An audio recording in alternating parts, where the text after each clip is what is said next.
You have to understand the principle clearly enough to use it to your advantage.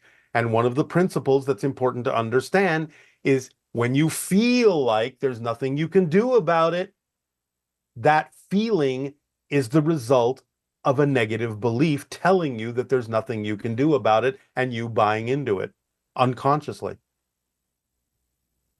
So, in a sense, it's like getting to the point where you don't empower negative beliefs and believe that they're stronger than your positive beliefs. Because Or, that's another belief, isn't it? yes. There you go. Okay, the next question is I'm eager to know who is vocally channeling through me. This individual is saying that, and that they sense the presence of this energy around them all the time. They also wonder if the fatigue they're experiencing is a result of the energy's presence. If you're not used to higher frequency energies, yes, you can be tired by processing it. We would suggest that for right now, you allow yourself, if you're going to do vocal channeling or something of that nature, automatic writing or what have you, that you simply continue to practice without wondering who it is right now, as long as the information coming through you is positive and constructive, self-empowering for others and not controlling. Don't worry about the source right now.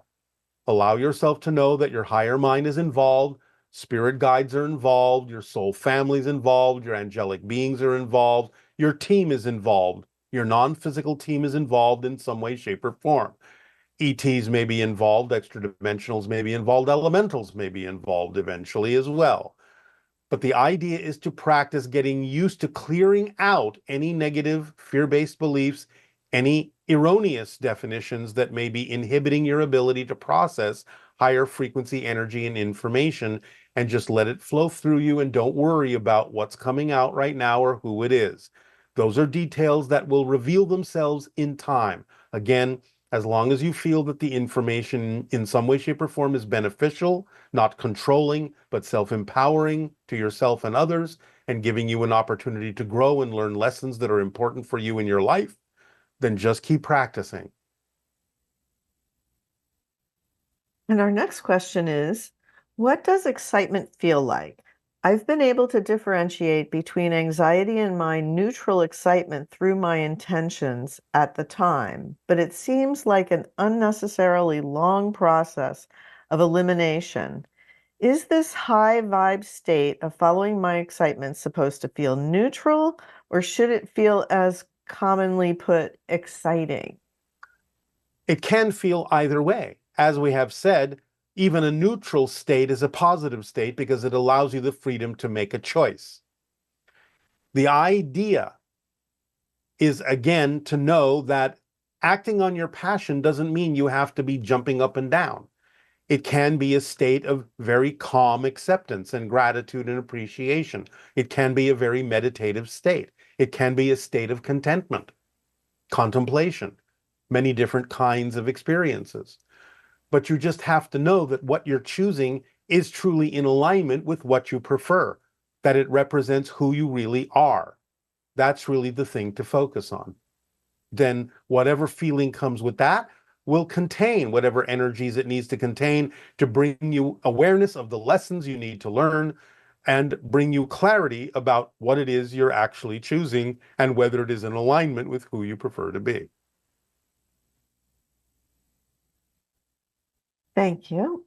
This one is, could you please elaborate about how this reality actually functions? I've heard you say that this reality is not real. Each of us is sitting in a room by ourselves talking to our own higher selves. If every person we interact with on this planet is our own version of them, do we ever actually interact with any real souls, or is everything just a reflection that each of us manifests? Everything in physical reality is a reflection of what you're manifesting, but you are interacting with real souls.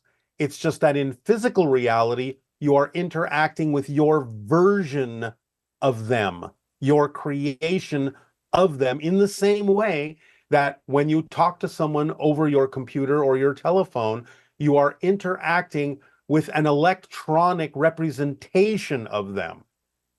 So you're still interacting with a real being, but when you see somebody on your computer screen, you're not interacting with the actual being in that moment. You're interacting with an electronic presentation, electronic representation of them. So it's sort of like that. The idea that physical reality isn't real doesn't mean the experience isn't real, doesn't mean the connection isn't real. It's simply the methodology that we're describing about how you make that interface. We're simply saying the interface, in a sense, is one step removed, just because that's the nature of how physical reality is created. It's like you're creating a screen and receiving your version through your belief system filters of what that person represents to you, what that being represents to you, and they're doing the same with you. But you're still interacting with real beings on a higher level. It's just that you're deciding that you're going to interact with each other through this filter for the purpose of getting in touch with your belief systems and what you need to experience on your life path. That's just the way it works in physical reality because you're creating the simulation. So that's what you're doing is you're using the simulation to get a reflection of what it is you're putting out so you can use it as a guideline to figure out what you need to focus on. But you're interacting with real souls, of course. So why do people manifest things like abandonment, or being in love with someone that's not in love with them, or A all kinds of million things? different reasons. Again, case by case. Everyone has a different life path and everyone is learning different lessons. You have to take it on an individual basis. I can't give you a general answer that addresses every single case that you're bringing up. So in the sense of having the attitude to have that you're manifesting things where people aren't cooperating the way you want, or whatever the behavior is from people you care about that are is not supportive of what you prefer, what is the best way to look at that in terms of how physical reality works? Well, first and foremost, always check in with yourself to make sure that you don't have expectations based on fear-based or negative beliefs that are out of alignment with the lessons you really need to learn in a situation like that. Secondly, you can observe that maybe the other people involved are also learning their lessons and need to look at certain things for themselves as well, and that you're working this out with each other by processing and communication and whatever processes you need to go through to gain clarity about what the interaction is all about and why you are experiencing it in the way that you're experiencing it. But always, first and foremost, check in with yourself to make sure that you're not insisting and that your expectations are realistic and truly representative of what's going on, that are the things you need to learn for your life path. Then you can investigate, perhaps, if the other people are willing, what's going on in their life path. But always start with yourself. So the attitude to take whenever you're encountering beings in your life that are not in the relationship the way you prefer is to Always, just as we have said, in the simplest possible way, you always check in with yourself first and say, is there something in this situation that helps me understand more about what I'm putting out? If you truly have an honest self-assessment that it has nothing to do specifically with lessons that you need to learn about your own belief systems, then you might next, as a next step, say, all right, well, maybe I'm here to reflect to them something that they need to understand to help them with their life path and their life lessons and their belief systems. But usually in your society at this point in your evolution, it's going to be something that works in all directions for all people concerned. There is always something each person can get out of it to learn about what they need to learn to become more of who they truly are. That's why relationships are so important to understand as reflective to each other to help each other become more of who you actually are. It's very rarely only in one direction. There's always something every party in a relationship can learn for their own life path. okay, maybe this is the same idea, but This person is asking, are the challenges, trauma, and relationship issues we experience solely our own creation, or do others, circumstances, situations play a role? Is anyone truly at fault, or is there a better way to view the interconnectedness of it all? We would not use the term at fault. We would use the term life path choices to learn lessons to help your soul grow. So it depends upon the facility that you have to divine what those lessons are, absorb them, and learn them that gives you greater and greater clarity and more expansion in your consciousness by understanding that whatever scenario is happening, there is something you can get out of it that has to do with your life path, and that your life path is always intertwined with other life paths as well, in the way that we've already described reflectively. No one is isolated. All life paths are interconnected. And the idea is to get out of it what you need to learn for yourself and to help the others also get out of it what they need to learn for themselves. But always start with yourself and what you need to learn. Okay. And can you please share your perspective on compassion? In this person's country, the word is primarily associated with sympathy and pity. While they've never fully resonated with that definition, they find it difficult to separate compassion from feelings of pity. How can you understand that and experience it in a way that is more aligned? Use the analogy of a parent and a child. When a child doesn't understand something yet, they haven't learned a certain lesson yet, they haven't learned how to navigate certain things in physical reality. Do you sympathize? Do you pity them? No. You have compassion that they are on a learning path. You love them no less, and you hold a space for them and teach them how to learn those things in a constructive and positive way. That's the feeling. You understand that they are on a path where they have chosen to learn certain things in a certain way. You hold a positive, loving space for them to be able to do so. That's what compassion is. You look beyond the idea of what may appear to be momentary and temporary limitations to the broader and bigger picture that they're on a path of learning certain things, and you don't pity a child for not knowing them. You have the largesse and the compassion to create a space for them in which they are invited to grow and to learn, and to see them as powerful souls that have chosen these lessons, that have chosen this life path to learn those lessons in that way. Pity is not necessary and is not involved when you have compassion for others. So think about the analogy of a loving parent and a child. That may help you. And on your level, do you experience pity at all? No. Why should we? The next question is discussing problems or issues in the world inherently negative or disempowering? Does talking about these topics give them reality, or is it more beneficial to focus on positive and trust in the perfection of things? Well, why can't you do both? Why isn't it this and that instead of this or that? It's not about avoidance. It's about constructive conversation, constructive and positive communication about the things that you think are important to change in your society. Avoiding them isn't the issue. You can focus on what you prefer, but that doesn't mean you avoid the idea that you're still part of a society that is dealing with certain issues, and that you can add your own constructive point of view that may, in fact, help the situation be resolved in a positive and constructive way eventually. So it's not about avoidance. It's about inclusion. It's about communication. It's about willingness to participate and be involved because you're part of a society that is dealing with issues that need resolution.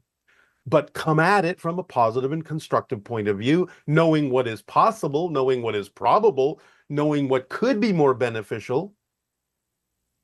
But the idea is engage, but engage in a positive way. It's not inherently negative to discuss things that themselves might be negative. if you approach it from the idea of how can we make this more positive and more beneficial for all. So, of course, it's the style of the approach that makes the difference. Remember, again, it's not about what happens, it's about what you do with what happens that makes the difference. So, it's not about the idea that you're discussing things that might inherently have been created negatively that pulls you into negativity or reinforces the negativity. It depends on how you approach it, of course. Aspect of what? Attached detachment, as some people on your planet have put it. Attached detachment. You are involved, you are engaged, but you know that you're not negatively affected by it just because you might be discussing something that might have been created from negativity. So you are detached in the sense of it having a negative effect on you because you know you're approaching it in a way that could be of benefit to many to find a resolution that works for all. So you are engaged, you are attached, but you are detached in the sense of it's not going to affect you unless you choose to be affected. And how would you say that relates to the idea of the glass wall when you're observing things that appear to be in your reality, but you're actually seeing them through a glass wall? It's a direct analogy of what we just described. The glass wall is another way of saying attached detachment. You can observe, you can help, you can comment, you can interact, but it's not going to touch you because you are detached enough to know that you're the one that makes the choice as to what affects you because you're affecting yourself. The only thing you ever feel is your own energy. And if you know that, that's the glass wall. Okay. This person is asking, as a mother, what is the best way to introduce your teaching or a new perspective of truth to her children? They are raised in a Christian Bible-based school, and she doesn't know how to bridge this gap with them while she's still learning herself. Well, again, as we have said, there are many things you can do with children that don't necessarily involve whatever kind of religion or faith they may choose to belong to or are being exposed to. And that is the idea of using your own creative imagination to create scenarios in a safe environment, simulations, if you will, where children can be taught the consequences of the choices they make because everything is interconnected. You can teach them that everything is interconnected and with your creative imagination, create analogies and, shall we say, demonstrations of this, if you are imaginative and creative enough, in a way that they can understand that every choice they make has consequences because it connects to everything else, that you're operating with whole systems, that nothing is isolated, everything's connected to everything else. So if they can learn to make choices that are beneficial for all, for the whole, then they themselves will also be served. If they're just serving themselves, then they're cutting themselves off from the benefits of the whole. Teach them that they are as powerful as they need to be to attract whatever they truly need in life without having to hurt themselves or anyone else in order to attract that, in order to get what they need. You can teach them the formula in general in whatever terms and language they are willing to understand, and just make sure that anything that you believe is necessary for them to thrive in physical reality as a lesson is adapted to their excitement rather than trying to adapt their excitement to the lesson. Those things can allow them to mature into adults regardless of whatever ideas of spirituality, faith, religion, what have you, they may hold on to, because some of those things can serve them in positive ways if they use them that way. But the idea is to know that they are self-empowered beings who can grow up into mature, constructive, and positive adults that will benefit society and benefit themselves by understanding the consequences of the choices that they make, and therefore making beneficial and positive choices for themselves and for society. Okay, and this person is a teacher of 10 and 11-year-old students and wants to know if these children are really a new species and what exactly does that mean? It means their DNA alteration is slightly different from your DNA configuration, generally speaking. It means they have more access to more of who they are as a soul. It means they can demonstrate more and different abilities than past generations were capable of doing, because the DNA arrangement that they came through with allows them to tap into higher frequency information and energies than past generations were capable of doing. And in that sense, they are a different species. And this person is a member of a Reddit group for experiencers. And the person who leads that group is associated with Stephen Greer. And it seems very legit and conscientious. And the thought is that many of the people who have experienced encounters with ETs are what is called neurodivergent. Like in a room of 100 experiencers, 90% of them will either be autistic or have ADHD or both. Why is it that so many of them who have had close encounters with ETs are neurodivergent? Because the soul knew that coming into physical reality would require an alteration of their focus so that they could, in a sense, not be so subjected to the general consensus reality, and therefore would have attributes that would make them more open to receiving higher frequency information from different dimensional realms, therefore acting as a model or a symbol or a representation of what exists in all Homo sapiens that can open up and allow them to experience open contact more easily and more readily. And I guess this is kind of connected. The idea that there are humans on Earth who have received genetic modifications by the Greys, and that makes them more compatible in certain ways with ETs. Yes. These people may also exhibit autistic traits and have trouble relating to other humans. Are these precursors? No, precursors were not born on Earth. You may be preparers, but that's different. Preparers are Homo sapiens that have made a life choice to be involved in the ideas of teaching humanity how to be in the different altered states and learn lessons from different altered states and ways of presenting and communication that can prepare humanity for open contact. But precursors are actually extraterrestrial beings that were not born on Earth, that may walk among you in order to, shall we say, rub off on you in terms of their vibration and take notice of how many people are sensitive enough to notice that they are different. And here's a new question. Do spirit guides place bets on the spirits they're supposed to be guiding through physical reality? No, that's a human activity. I've never heard that one before. Um, how does I bet you haven't. how does all that is know that it is only one? It is the only one. Is it That is the possible for nature of all that is. There can be many versions of all that is, but then that still implies that there is an all that is of all that is. So, by the very definition of the way that we're phrasing that, all that is, inherently, its quality, one of its qualities, one of its abilities would be to know that it is the one. Okay, so we have some questions, some ET questions. And before I do that, let's talk about a few current events.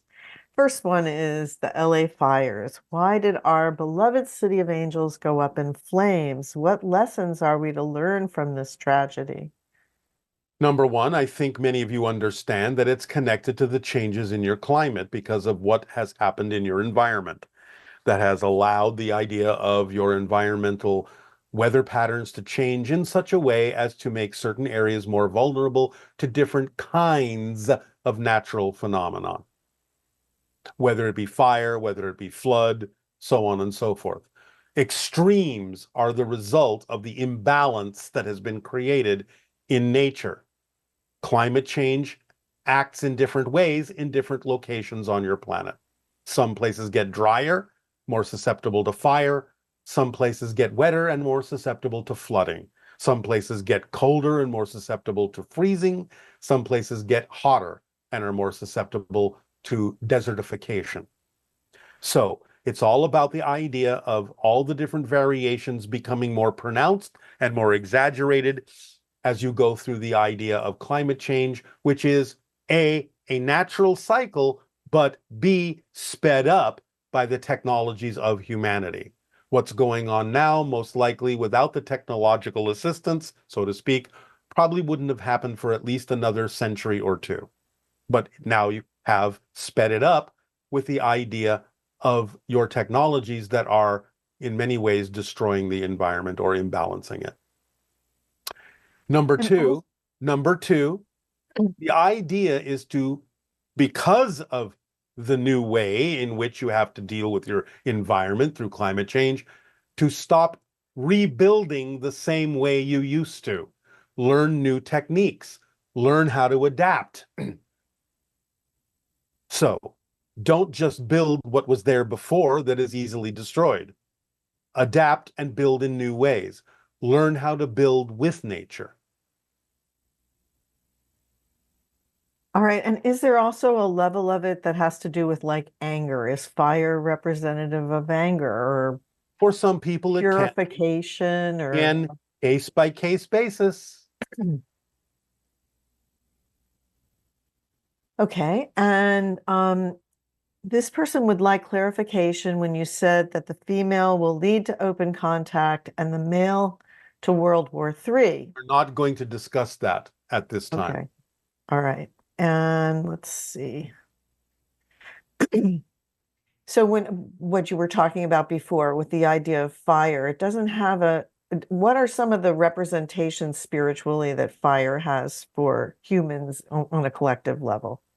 Acceleration, clearing out, rebuilding, starting from scratch, zeroing out, clean slate, purification. Those can be some representations of the idea of the experience of fire. But it can also, again, like anything, have positive and negative connotations. It can be that which is out of control. As you said, it can be the representation of anger, temperature, temper. So again, it can be many things to many people. You have to take it on an individual and perhaps sometimes even on a collective group basis as to what it may represent to different people that are going through those experiences and what lessons they are willing to learn. Okay. And are there humans who have directly and extensively interacted with mantis beings and co-created hybrid children with them? No. And can Interacted with mantis beings, yes. Created hybrid children with them, no. That is not the function of the mantis being to be involved in the hybridization agenda in that way. They are the overseers of it. They are not participating in it in the way that the grays are. and do you personally have guides and angels that assist you like we do on Earth? Everyone does. Every being does. Can you tell us anything about your guides or your angels? Not at this time. That is a subject for another time. Okay. And you've made it clear that the hybridization program is very important for the soul growth of those who are involved.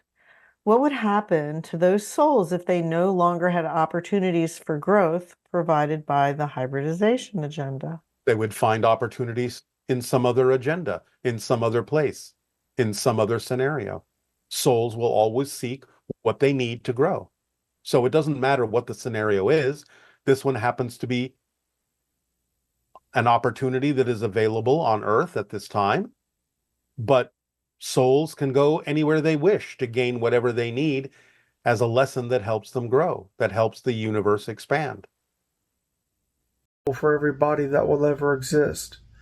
So my question is it possible for our soul to take on anyone's body in another life, even if that body has been part of another person's oversoul? Thank you. Bye. No. As you have already said, all things exist right now. The idea of time is what makes it seem as if it doesn't. And the idea of the experience from a linear perspective is that everybody has a soul already. So you cannot take over another soul. You are the soul you are. You will experience what you experience within your soul, but as you change the idea, reincarnationally speaking, of the body that goes with it, your soul is different. You are the other soul. And from a higher perspective, from all that is, then you are all that is, experiencing all the different ways that all that is can experience itself. That translates into the idea of the multitude of souls that all that is is. We understand this can be somewhat confusing, but it depends upon the level that you're looking at it from, the perspective you're looking at it from. So in order to not be confused, you have to understand that asking the question from a particular level can help the answer be more clear rather than mixing the levels that you're asking the question from. Hello, Bashar. I would like to ask about Kundalini energy. What are the practical steps to make it rise? I wonder what to do if you can already feel it at the bottom of your spine, but it does not really want to rise. Like, how do you work with it? How do you make any progress with it? Practically. Thank you very much. Much love from Prague. Jan. Again, a lot of it has to do with following the formula more precisely, really acting on your passion strongly, allowing yourself to be okay with being in the higher vibrational state and applying that outwardly in service to humanity. Synchronicity will bring about the conditions and the opportunities for you to feel that energy rising along your spine or in whatever way, shape, or form it needs to, but don't insist that that has to be the way you feel it. It can be experienced in any number of ways, including simply in the moment an overall ecstatic feeling when you are flowing in your energy and being of service to others. That can be representative of the full Kundalini experience, even though you may not feel it rise specifically or literally up your spine. How are you? Perfect, and you? I'm good, thank you. What I'm would so you like to excited to be discuss? here today talking to you. It is our passion and our pleasure to talk to you as well. What would you like to discuss? Yes, so a couple months ago, I went to sleep and woke up like different. I don't know how to explain it. It's I like know how to explain it. You are always different. It's just that you are now more aware of the differences that you always are. Okay, that makes more sense because I'm like things like that used to be interesting is no longer, like Yes. now it's like, okay, so like Yes. so what? Like Remember that you are shifting billions of times a second. It's just that most of you are not really aware of that because it happens so smoothly. But when you start expanding your consciousness, you start becoming aware that you are actually literally a different person every moment.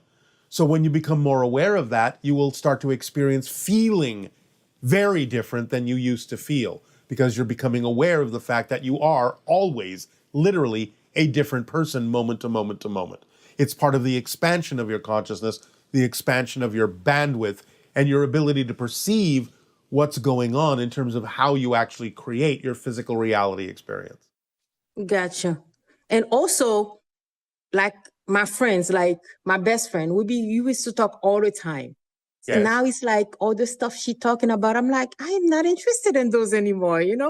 Yes, of course, I understand. You may not right now be vibrationally compatible on those things. It may not be important for you to absorb those. She may change too eventually or not, but it doesn't really matter. You will gravitate to what you are vibrationally attuned to that helps move you forward. Got it. All right. My next question is, last month, I was on the phone talking to my husband and I had an episode for a stroke. And I felt it and it lasted a second, but it felt like it wasn't, it's me, but it's not me. That makes Yes. sense? Yes. And when I went to the hospital, they didn't find anything wrong, but I know I didn't imagine it. I felt all the whole experience. Yes, well, this is similar to what you're already talking about in terms of understanding that when more of your soul is coming through you, it completely changes your personality expression to match the frequency, the more energy that you are expressing of your true soul, vibration.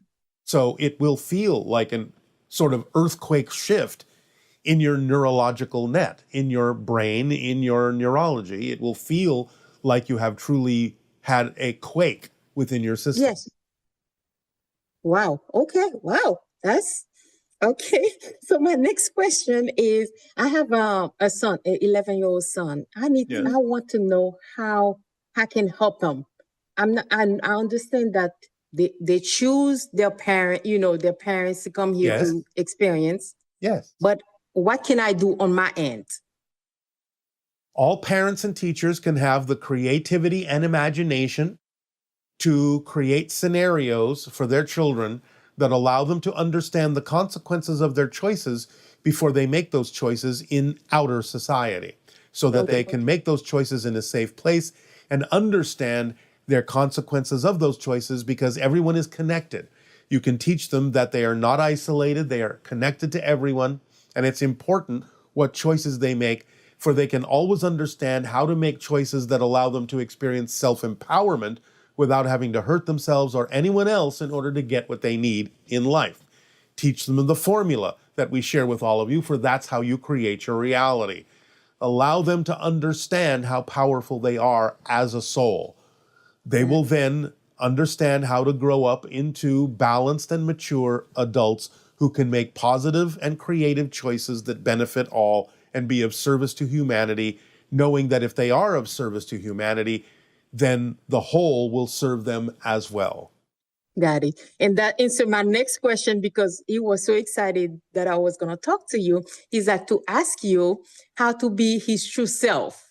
And I was like, I think you Follow just the answered it. formula. Follow the formula. And also, again, if there is anything that they actually really, truly need to know to thrive in physical reality, find a way with your creative imagination to teach them the lesson according to what excites them, instead of trying to diminish their excitement into the lesson. Adapt the lesson in the form that excites them. Let them learn that they are excited to learn. Got it. Thank you so much. You are so welcome. All right. Have a good one. Love you. Our unconditional love to you as well. Bye. Goodbye. So my question is, I have a hard time to accept the now, and I know it should be that I'm in the perfect moment at the right time, but I have a hard time managing raising two young kids in a Western society with limited sources, because we do homeschooling and we don't believe in the system here anymore, and we want to be more free, and that's my goal, to get out of this system and move somewhere abroad. But my wish to be there now is so big that I cannot accept the now, and I'm burned out because of, I don't know, it's just too much here. So I don't know how to accept the now when my future, where I want to be, is so strong. Yeah, so my question is, how can I do that? The idea is that if your now is telling you that you need to be somewhere else, then you need to take the actions that will bring you there to the best you can. That may be what your now is telling you. Accepting the now for what it is can also be the kind of now that encourages you to take the actions to change what you're experiencing in your now that you would more likely prefer. So use the now to be inspired to take whatever actions you can to bring about what you prefer without insistence or assumption. Just let synchronicity show you where you need to wind up. That's how to use what's going on now to propel you forward into experiencing a different kind of now. I'm not saying you have to accept all the things that are in the now. You obviously have your preferences and what's vibrationally compatible and not compatible with you. That's not what accepting the now means.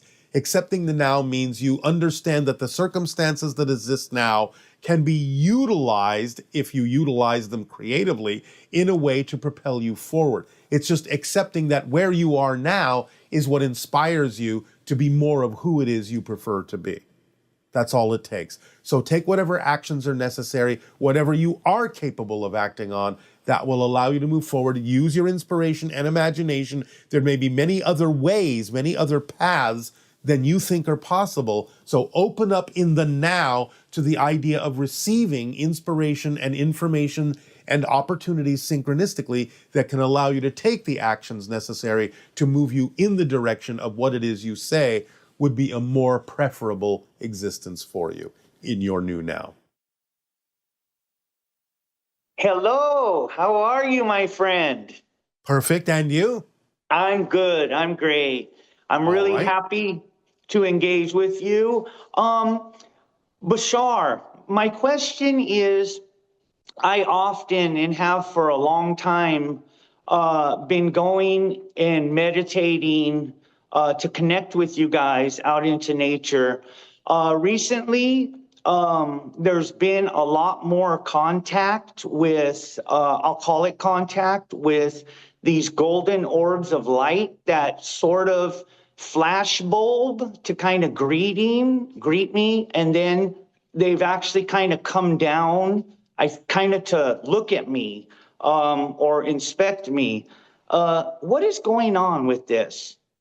You are developing and practicing an ability to stretch your senses out to other dimensions and other realms. These are members of your soul team, your soul family, helping you practice this, getting used to their vibrations and energies so that you can raise your vibration in a way that will put you in more direct contact with other frequencies beyond your soul family. So they are helping you. Some of it involved with elementals.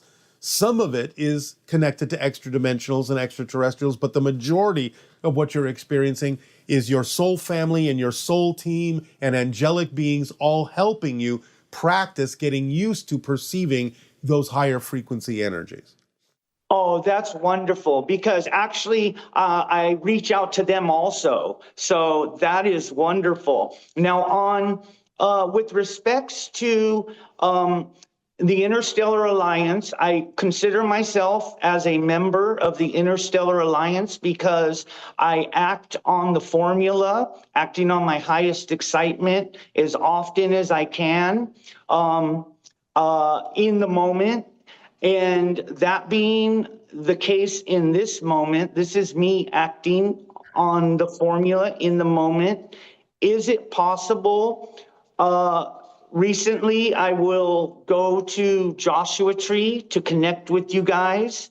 Can you give some of us that are in the group some flyby sightings, maybe to familiarize us with a little more of your energy in certain places of either your choosing or our choosing? Possibly. We cannot say for certain yet. Just go and do it in the area and see what happens. It is not fully determined yet, but possibly.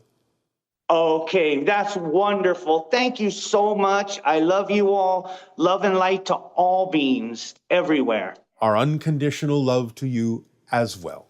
Thank you. Ave. Okay.